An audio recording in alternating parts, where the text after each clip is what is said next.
Hey, it's Emily Williams here, the founder of I Heart My Life and your host of the I Heart My Life show. This is episode 125, How I Lost 10 Pounds in 30 Days. Now, this is much more than a weight loss episode. I have a special guest and we're doing a 3-part series on weight loss, fitness, and health. So my guest's name is Lisa Bodenburg. She is an incredible fitness and health coach who is also a nutritionist, a former Marine, and just an incredible person all around. She's a personal friend and someone I decided to work with a few months ago on my own fitness and health journey. So today, like I said, this is part 1 of the series, and we're breaking down what that first month looked like for me, how I was able to move through my cravings, find time to work out multiple times in a day, and overall just transform my mindset when it comes to fitness and health. So if you are looking to make a big shift in your own life in terms of nutrition, exercise, mindset, this is an incredible episode for you to dive into. And like I said, we'll be back 2 more times to talk all about my journey over the next 60 days. So make sure to tune in. Let's dive in. This episode is sponsored by the I Heart My Life membership. We've designed this membership with you in mind, the woman who knows she's meant for something big. And yet maybe you don't quite have the budget to invest full speed ahead in one of our bigger programs. That's okay. We all have to start somewhere. It's so important to surround yourself with the right community, the right mentors, and the right material that are going to help you reach your goals. So we've designed this membership to be that one-stop shop for everything you need in terms of mindset and business success. Every single month, you're going to receive a new training on mindset as well as another training on strategy. Plus, you're going to get access to 2 Q&A calls on both of those topics. All of this is going to happen in a private Facebook group where you're going to meet hundreds of other like-minded, incredible women who are going for their dreams. So we've also added in an additional resource bank so that you get all of the previous coaching calls and all the previous materials right at your fingertips right when you sign up today. This program is open for a limited amount of time, so you're going to want to get in. The price is as good as it's ever going to be. It's a small fraction of what we could potentially charge for this, if I'm being completely honest. So you're going to want to take advantage of this incredible opportunity and join our membership. And if you don't like the membership, if it ends up not being the right fit, you can cancel and you won't be charged again. So go to iheartmylife.com and check out the I Heart My Life membership. Welcome to the I Heart My Life show, Lisa. I'm so excited to have this time with you.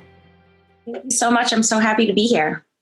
So this is part of a 3-part series we're going to do together at a 30, 60, 90-day increment, all about my personal fitness goals and my progress, and obviously helping all of our listeners to understand how they can transform their health and happiness and mindset by listening to all of your incredible tips and guidance, because you definitely are the expert on this topic. So we're going to dive into the first 30 days today. Awesome. Let's do it. So for anyone listening, you can hear the backstory of how I made this decision to work with Lisa on episode 124. I want to dive in today because we have a lot to cover. But first and foremost, Lisa, can you share a little bit about yourself and your background and what led you to become this incredible health coach, trainer, inspirer, all of the above? Yeah, absolutely. So I have a bit of a different story than most people. First and foremost, I'm a United States Marine. I'm a helicopter door gunner, a bodybuilding champion, a USA boxer, and I am a motivational fitness and nutrition coach. And I kind of fell into this line of work because I've been training Marines my whole life. And then I started training everyone else that I knew. I was always just very good at fitness. And then I started to really dive into the gym a little bit more because I was going through such a very dark time in my life. And I had finally come to terms with the fact that I was indeed struggling with depression. And so my depression got very, very bad, and I ended up struggling with suicide as well. And I remember I was just downstairs in the basement of my house in Baltimore, and I was looking myself in the mirror and I didn't even recognize myself. And I thought, what can I do to get out of this? I know that there's a physiological effect, that there's a complete change in our brain chemistry when I go work out. So I looked myself in the mirror and I said, you're going to do a show. And so I was in no shape to do a show. And what I meant by that was a bodybuilding competition. I was in no shape. I had no experience. I didn't even know where to begin, but I kept looking myself in the mirror every day and saying, you're going to do a show. You're going to do a show. So there were days that I couldn't even barely get out of bed, but I would force myself to go to the gym because I knew no matter how painful it was that I would feel better, even if just for a moment. So I can remember going to Gold's Gym in Dundalk, Maryland for maybe only 10 minutes before I would start to cry and I would have to get out of there and leave. But I was feeling good for those 10 minutes. So I would force myself to go back again and again and again. And those 10 minutes would turn into, 15, would turn into 30, next thing you know, I'm in there and I'm cranking away. And long story short, I do my first bodybuilding show. I end up competing several times and I became a bodybuilding champion. And so I'm very, very passionate about the effects that can change our bodies and our minds and how fitness truly saved my life. And then that's how my passion for the nutrition started, because once I became a bodybuilder, I realized just how important nutrition is. And then I became so involved and so obsessed with it that I became a nutritionist myself because I wanted to know exactly the in and outs of it. And realizing that nutrition is 80% of the game and working out is only 20% of the game. It was such a profound discovery for me that it was so important. I had to know everything I can about it. So that's kind of the long and short of it. But the reason why I'm absolutely so passionate about fitness, and I'm so blessed to be able to have these tools and to actually look back and say that I'm grateful for the experience that I had, because now I use it to help other people save their life. Wow, that's amazing. And one of the parts that I love about that story is basically your intuition and the guidance that came through, where you had never done a bodybuilding competition, but that's what you were called to do. And it was like that feeling in your heart or whatever you believe in, saying like, that's the thing that's going to save you. And I think so often people would hear that guidance and they'd be like, oh no, I could never do that. I've never done it before. I can barely get out of bed. Like, where in the world is that coming from? And they would just dismiss it, but you chose to listen to it. Yeah, absolutely. And I don't even know why either. I'm a Christian and I believe in the Lord, and I believe that the Lord put that on my heart. But, talking to other friends and other like-minded individuals, whatever it is that you believe in, I do believe that you don't have to be a Christian. You don't have to believe in anything specific, but it's important that you know that the desires of your heart are meant to be followed, because that's exactly who you are. And you can truly do anything you put your mind to. So if your mind and your heart is telling you to do something, you're only selling yourself short if you don't take the opportunity to go after that. Totally. And so how long ago was that first bodybuilding experience? Oh man. Maybe probably 5 or 6 years ago. Okay. And so at the time that we're recording this, it's August 2020, and both of us are actually living in Los Angeles. So can you tell us a little bit about how you made your way out here? Yeah, absolutely. So I started with the bodybuilding competitions, and funny story is I actually failed my first bodybuilding show. I was completely disqualified. I mean, not even did I just not really place or not come in first or anything. I was completely disqualified because I posed improperly. So, I mean, super heart-wrenching, because you put in your whole life is revolving around this show, and you step on stage and someone's like, boom, you're done. So it was such a good experience for me to look back and say I failed. And I love using that to help others realize, you should go after failure, because if you're not, you're really not pushing yourself far enough. But I did. I totally failed, and I went back. I learned from it, and then I came back again, and I won. And not only did I win, I won the whole show. I won every class that I competed in, and I'm able to now look back and say I'm a bodybuilding champion. But during that time, I realized that it wasn't for me. There was lessons I needed to learn. It was very good for me to know as a coach what I'm putting my clients through and what that feels like. but it took the fun out of fitness for me. So for my last bodybuilding show, while I was getting ready for the stage, I needed a third workout on Tuesdays and Thursdays. Yes, you heard that right. A third workout. So I was working out twice a day, every day. And on Tuesdays and Thursdays, I wanted that third workout. So I remember thinking, I was in the best shape of my life when I was boxing. I had kind of fallen into the sport of boxing. If you rewind several years before bodybuilding, I had gotten out of the Marine Corps very abruptly because of some injuries. And so I wasn't able to run anymore. And so I fell into the sport of boxing. And then I just became very good at it. So I followed that for quite some time. I ended up volunteering at the Naval Academy and helping coach the midshipmen boxing. So I really did have this passion for boxing. I just kind of put it on the side while I was bodybuilding. So I was looking for that third workout, and I found my local boxing coach, and he happened to be one of the best guys in the area, one of the best guys I know. And he came to me and would train me at my gym for boxing. So when he first came in, he was like, wow, you know what you're doing. We should get you a fight. And I was kind of laughing at him like, no, I'll never fight again. By the end of training for the bodybuilding show, I am sick and tired of the way that you have to train for the competition. And I was like, let's do this. I never want to do bodybuilding again. Find me a fight. So I started boxing again, and I was just very good at it. So I loved it, and I was good at it, and I kept fighting and I kept winning. And then the next thing you know, I was like, well, I want to be in the Olympics. So I looked up Freddie Roach's gym. He's the best boxing coach in the business in the whole world. He's Manny Pacquiao's coach, and he runs a gym in Los Angeles called Wildcard. And I called up the gym, and he himself answered the phone. I was a little bit starstruck, but he's just that humble of a guy. He said, yeah, come on out. I came out, I met the team.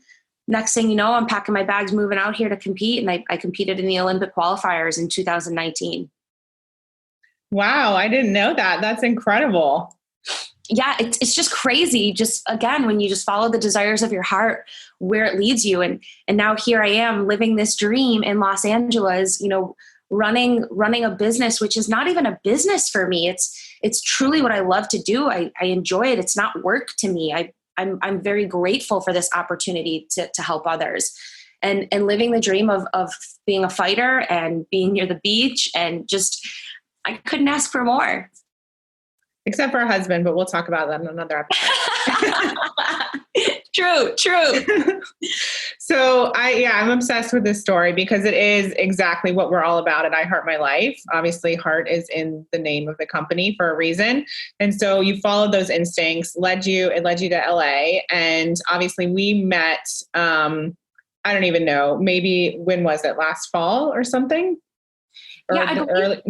January? It must have been since January, because I had just moved it back out here in January. And so I believe we met at a lunch at one of the restaurants in in one of the hotels. I'm not sure which hotel. Yeah, that's right. It was in January, Hotel Bel Air. And we met through our mutual friend, Nick Pigeon. And then COVID happened, and I didn't see you again for a while, but I remember seeing you in May again at that same hotel. And we sat down for lunch, and you were doing some sort of cleanse or something, and you ordered this salad, and you had to be super specific about what was on the salad, what it could be cooked in, what everything could be cooked in. And you spent a good few minutes talking to the waiter to get it perfect. And I was so impressed by your commitment to this cleanse when all of us are sitting there having coffee and bread and mimosas and all the stuff. And you were so dedicated. And so I remember just being impressed by you. And I think, oftentimes I get the question from listeners and from my clients around how I choose to work with people. And oftentimes it's through relationships, and it's also through people actually walking the talk and showing up in a way that shows me what they're all about and what's possible. And you're definitely the epitome of health and fitness and positivity and kindness. And I was really drawn to you in the way that you do life. Thank you so much, Emily. That is such a nice compliment to hear. And I always do say that my body is my biggest billboard, but it's truly how I choose to live. I know how food makes me feel. I know how certain things make me feel in the moment that I eat it. I also know how they make me feel after I eat it.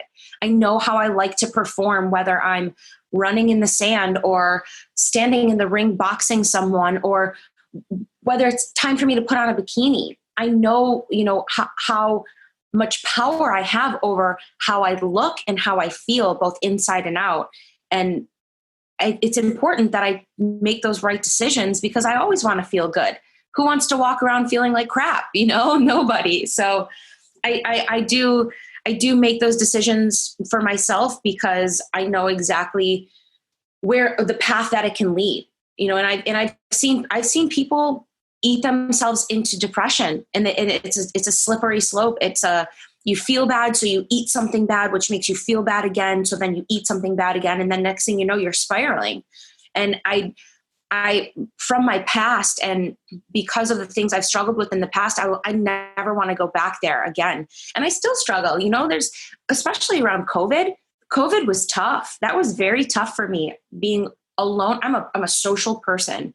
And here I am, just moved to LA all by myself in this studio apartment, which is, I couldn't even throw a tennis ball to the other side without it hitting me back. But, it was tough. So I had to make sure that I was using the tools in my toolbox to make myself feel as good as I could possibly feel, even in these crazy circumstances. And I love the concept of being empowered. And like you said, you have control over your body and how you feel, because I feel like one of the reasons why I chose to ultimately work with you is because I felt like I didn't have control. And one of the things that has been really powerful for me over the last few months is getting clear on things that I'm tolerating. And this happened when I was at an event with one of my coaches back in February, where we literally had to make a list of all the things we're tolerating. And I had 60 things on my list. Some were big, some were small. And one at the top of the list was not feeling as confident as I wanted to feel, not being able to lose weight, feeling out of control when it comes to food. And I think a lot of people will say, I don't know what to do to be healthier. And that sometimes sounds like a silly thing to say, because of course we know what to do in terms of healthy eating. But I think that there's a lot of details that we don't actually know. And so I realized for myself that I had to get in control of my eating, of my exercise, and that in order to perform at the next level in my company, that was a requirement. It was a non-negotiable. And I think for me, one of the biggest hangups, though, was just the amount of time it would take. And so that was always a roadblock. And I remember even telling you this in person, that the business stuff I'm good with, like I can do it, I can make money, all that. And then when it comes to the health and setting aside time to really focus in on that, I felt like it was one place where I was in scarcity and I had a lack of knowledge. And so that's why I felt like now I really need to get support, because I've been supported in other areas. I know how to do the other things, but now this part still had a question mark for me. Yeah. And I do hear that very often, but the way that I like to portray it is, anything new seems scary. And when one of those things that make it seem or feel scary can be because you don't feel like you have the time. But once that becomes your normal daily life, your normal daily routine, it's not about time. And you find that you do have the time because that's part of your life. Nobody would wake up in the morning, get dressed and run out the door without brushing their teeth because they don't have the time. And maybe they do, but that's terrible, So I kind of relate it to things like that. There's certain things that you can't sacrifice because it's part of your daily routine, and it's important. It's a non-negotiable. So I always kind of relate it to that. And now that it's become part of your routine, it's so much easier, and it is second nature. And it probably doesn't take you any more time to prepare the right kinds of foods for you as it would to prepare the unhealthy foods, and there's even so many ways that I love to teach people how to save time and money. Most people don't realize how much money they can save by eating properly and eating healthy, because you're eating out less and the right things that you're purchasing in the grocery store. So it's all about perspective. Exactly. Yeah. And I mean, so just so you're aware, there have been plenty of days where I get to 2:00 and I realize I haven't brushed my teeth. And I know that's so gross, but I'm sharing that because I'm so obsessed with my work that like over the last 6 years, it has become all encompassing. And that's why 2020 has been such a game changer for me, is making a shift into taking care of myself personally in a way that I haven't ever before. And so although like there are certain habits where you're like, yeah, it's not negotiable. Like not everyone has that innately instilled in them. And my go-to is work harder at the business. And so for me, it's been a complete like transformation, which I'll talk about in a second, to be someone who actually is able to carve out 2.5 hours out of the day to work out and work on my personal self, my body, my health. Like that is something I never thought I would do. Yeah. And it's huge. And you've made such strides with that as well. And you can see it, you can hear it in your voice. I get the luxury of actually seeing you in person, whereas a lot of my clients, I don't ever see in person, but I get that opportunity. And it was, I'll never forget the first time I saw you, which was for James's birthday. And it was the first time I had seen you since we started working together. And I had to double take. I was like, oh my gosh. And it was just so amazing because you walk different, you talk different, you think different, you act different. You're almost glowing. You're happier, you're more vibrant. It's in your system, and I loved seeing that on you. I was just so excited for that. You're so sweet. Yeah. So let's take it back because it's been 30 days now, officially today.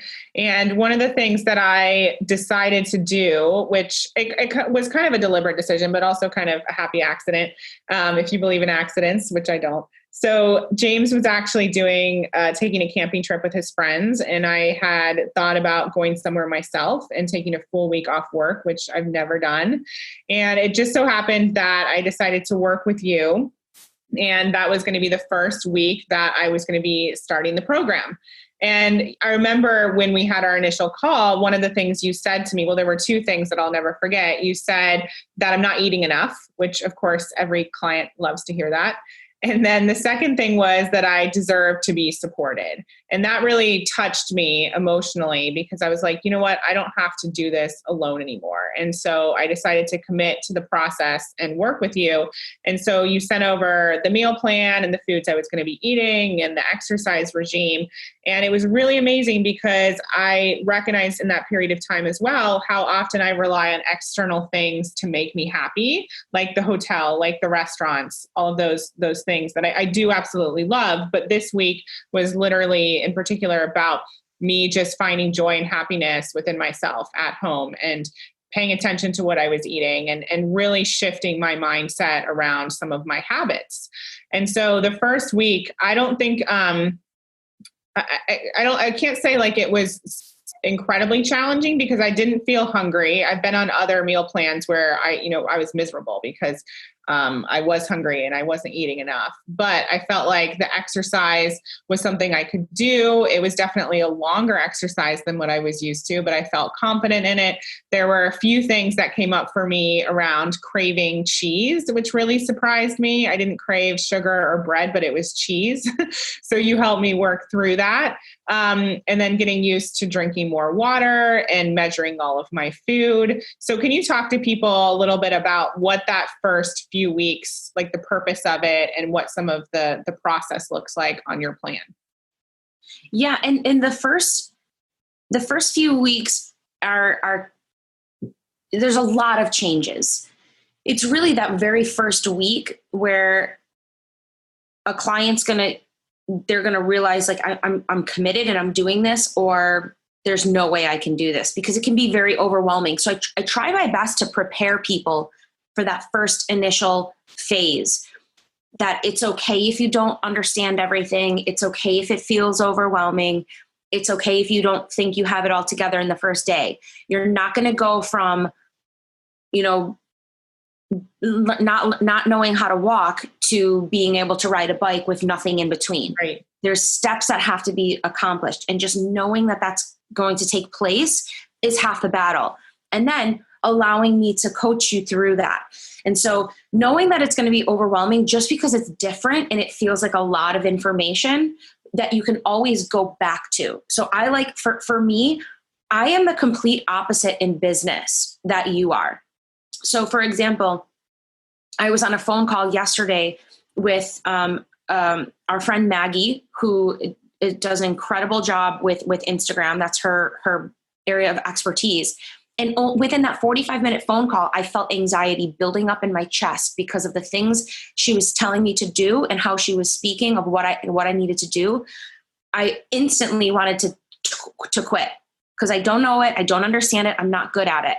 But I know that no matter what the goal is, no matter what the process is, that there is a process, and you just have to take one step at a time. And just like she is going to coach me on my Instagram, I coach my clients on their health. So it's just that one step at a time. So just being aware. And there's so much more involved than the actual fitness and nutrition. There are habits that need to be broken and new habits that need to be built. Understanding our relationship with food and how it makes us feel, understanding why we are choosing these certain habits is so much more important because it's going to provide you with a lifestyle change. One of my biggest pet peeves about in other individuals in the fitness and in the health industry is they want to make money. And yeah, do I want to make money? Of course, I want to survive and I want to thrive. But my goal is not to make money. My goal is to help others change their lives. And I firmly believe that if I follow my passion, the money will be there. I'm not going to go hungry. I'm going to survive. But if I can help people change their lives, that how much more gratifying is that than someone else who is just trying to make money, give you a quick fix, and then you're going to have to 3 months later go back to where you were. I couldn't sleep at night if that's the case. That's just not who I am. And that's largely why I left big box gym, because I did not like the way that they treated their clients. I did not like the way that they trapped them into contracts. And I was being forced to put my name in front of lies. And that's not the person I am. I'm an integrity-driven Christian United States Marine. You're never going to hear me anything less than that or see me do anything less than that. So giving people the tools to change their lives permanently, not a yo-yo diet. And that's one of the biggest problems I see is individuals doing yo-yo diets where they do so well because they followed this program or whatever the case. And then as soon as that program ends, they rebound right back.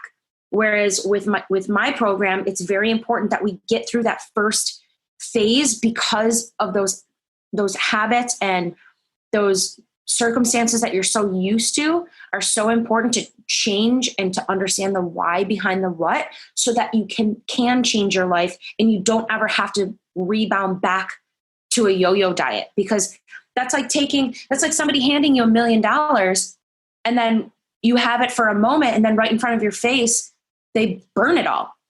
Like, okay, now you got to start again. Well, it is so interesting because, if we're just using money as an example, so many, like such a huge percentage of lottery winners, they will squander that money and will revert back to where they were previously because we have these set points. So what do you feel is the difference between your clients who continue on and have created and instilled these changes and transform their lifestyle versus people who maybe revert back? I have had people tell me every excuse in the book. Now, I don't know if the things I'm going to list are true or not, because I've had many people give me these exact same excuses. So I'm not sure if they're excuses or if some of them are real. I'll never know. But telling me that they lost their job or their husband lost their job, or another reason that they can't make a payment, or this isn't right for them, or I've been told I'm trying to isolate them. I mean, anything that you can think of that they come up with, when in reality, it's an excuse for why they're not willing to commit to themselves. They don't think they can do it. They don't believe in themselves. They don't like the fact that it's challenging. Of course, it's going to be hard work. Everything in life is hard work. It doesn't mean that because it's not easy, it's not attainable. But anything that I've ever found is worth it comes with some sort of hard work behind it. So totally. It's just the mind, we talk a lot about stopping strategies that I heard in my life, and the things that our mind will bring up, or even the circumstances that will create. And we use those as a reason to stop and not move forward. And I know that even when I've texted you before about certain cravings, you're like, it's not real. It's just your mind going to that place telling you that you want something. It's not your body. And so being able to be the observer of your mind and differentiate what is actually truth and what is a stopping strategy. I feel like because I've learned that in business, it's helped me throughout this experience as well. Absolutely, because I would venture to say the vast majority of people don't dive deep into their minds and into what their thoughts are and understand that they can control their thoughts. Most people don't realize that we control our own thoughts. When I'm struggling, when I'm feeling low and down and depressed, I recognize my thoughts. Okay, what am I telling myself? What am I thinking? And then stop and start to think what I want to think. Even if it's not true in the moment, even if I'm really sad and really not feeling it, I tell myself positive affirmations in the mirror. You can do anything you put your mind to. You're happy. You're so grateful. Finding something that you're so grateful for, even if it's just the roof over your head. I'm willing to bet, anything on the next statement that anyone who's listening to this podcast right now has 10 things easily to be grateful for that the rest of people in this world may never even have the opportunity to see, let alone own. So it's really about a mindset shift and a perspective and knowing that you can change your own thoughts. Exactly. And I think for me, the first week, there were definitely challenges, but the second week was harder for me. And that's because James came back from his trip.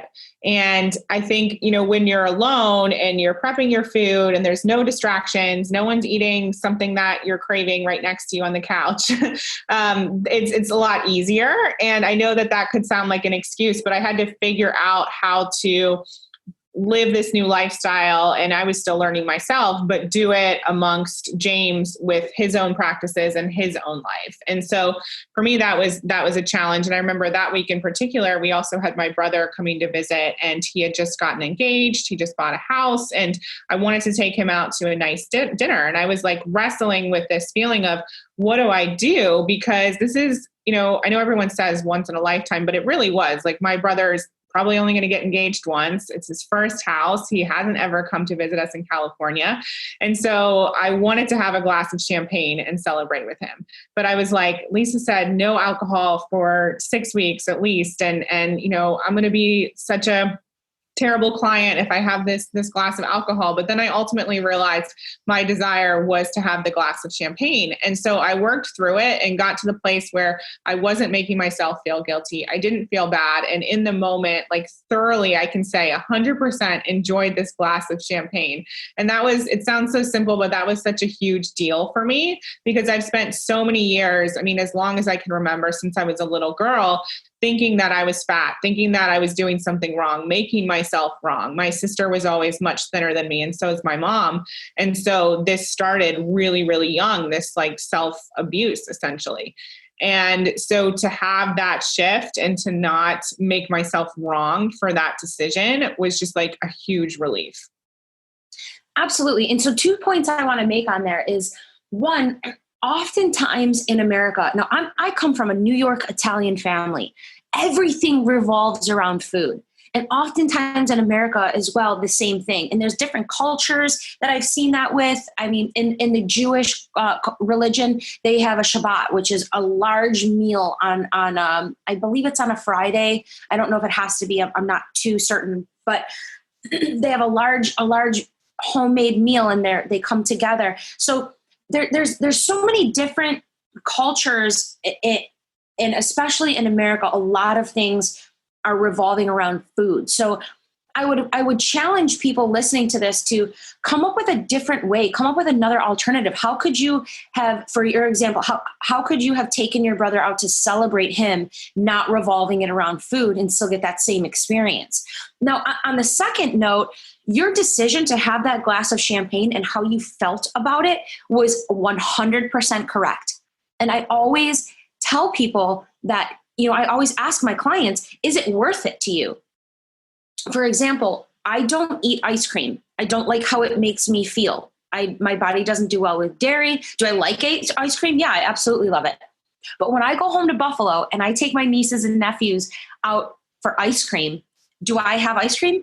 Yeah, of course I do. I'm sitting there with these kids who make me so happy that I've never felt happiness or joy or love that I do when I sit with my nieces and nephews. Of course, I'm going to take them out to ice cream and have ice cream with them because it's the experience and it's how it makes me feel. So is it worth it in that moment? Yes, 100%. Is it worth it when I'm home alone sitting on the couch because I don't feel good? Nope. Right. Not at all. Completely different scenarios. So is it worth it to you?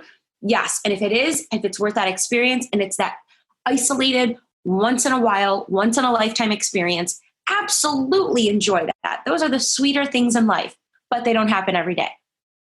Exactly. And I remember you telling me, those restaurants are still going to be there. That experience is still going to be there. It's not like do or die here. It's just, a certain period in your life. And one of the things that you talk about a lot is how weight loss is obviously more challenging than maintaining the weight. And so I think for me, being able to understand this is a phase in my life. This is not a forever thing. And it's really incredible what I'm doing. This is going to create amazing results, whether it's health results, energy, results in the business, results in my relationships. And so looking at the positive versus maybe what I'm missing out on or any sort of loss pain that may be there. And obviously we can do that in any area of our life, not just fitness, is shifting the focus to what we're gaining and that opportunity benefit that's there versus the loss. Yeah. And I always ask for the initial 6 weeks. And it's not your forever, but this is your time that you've committed to yourself to buckle down, to give yourself 100% effort. And it's the optimal amount of time that your body can make changes and plenty of time for you to learn new habits as well. So that 6-week period, that's all I ask for in the beginning. After that, we're going to go into more lifestyle where you can have different things and you're learning how to have quote unquote cheat meals, which I don't really like to say, because then you're training your brain to think that when you have that, it's cheating and then you feel guilty. Right. So it's kind of a touchy subject and everyone is a little bit different, but I don't always eat, protein and vegetables on a normal Monday through Friday. Yes, that's vastly what I eat, but that's because of how I'm performing and my body needs that. And the workouts that I'm doing. And when I'm stepping into the ring, I am eating to feel a certain way, to look a certain way, to have a certain standard, but that's not always. And I don't feel bad when we go out somewhere and enjoy something. And if I want a piece of pizza or if I want an ice cream or something like that, I don't feel bad about it because it's not my normal anymore.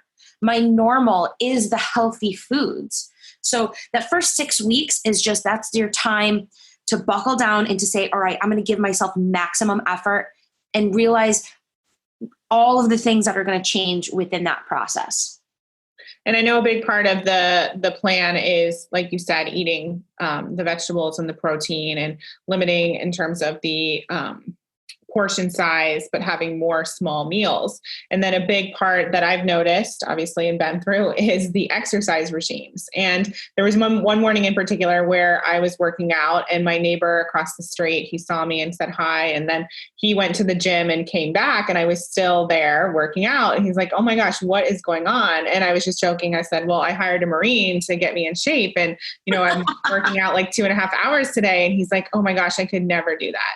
And I thought to myself, well, I didn't think I could do it either, but here I am in this gym working out for hours and still running a business, still leading a team, still making money, all the stuff, still being married, happily married. And I think so often people think that they can't do it, or they think that it's not going to be possible, or they don't have enough time, in particular when it comes to the exercise and prepping the meals and figuring out the portions. So can you speak a little bit to, in particular, the importance of exercise and strength training as you're creating this new lifestyle? Yeah, I don't want to say, I know at the beginning I said that exercise is only 20%, and I don't want to minimize that, because truly when you work out, you release specific hormones in our body. So the level of serotonin reuptake in your brain is greater when you're working out. So serotonin is the happy hormone. So when the reuptake is greater, it's not only causing you to, you're not producing more, it's actually having you feel happier, because you're able to absorb more in your brain. That's how the chemistry works. So when you're releasing endorphins, and then the reuptake of serotonin is greater, those two things combined, you are literally happier when you're finished working out. It's just, that's a physiological fact I was referring to in the beginning of the podcast with myself. So you feel so amazing and so accomplished and so good. And then, working out not only provides those happy feelings, but you're obviously you're changing your body composition. So it's important to have a combination of cardio and strength training. Now cardio is great. You can never over cardio, but you cannot just only do cardio. And the reason why is because cardio burns calories while you're doing cardio.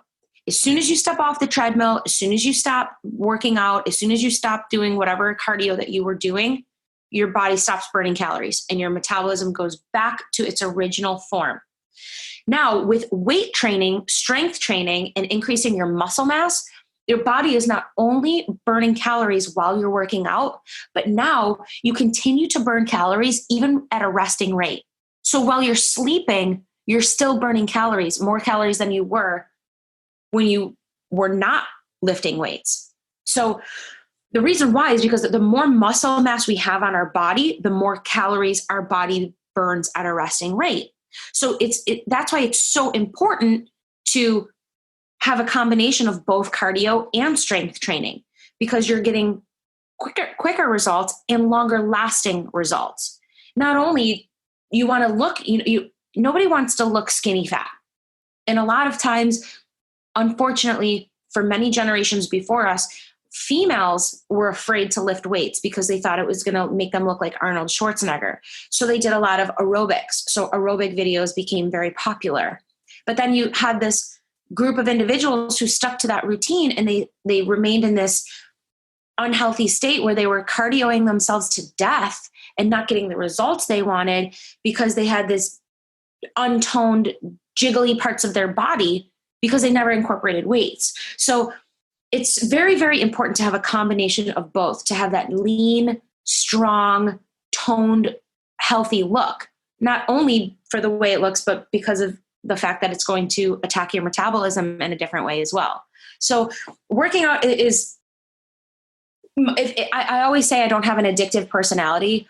I think I tried cigarettes once or twice when I was a kid. No thanks. I've never done drugs. I don't have like an addictive personality, but I'm addicted to working out 100%.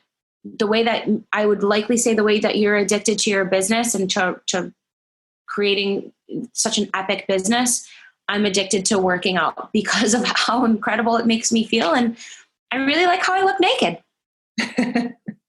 I love that. Yeah. Thank you for explaining that and breaking it down for everyone. That's super powerful.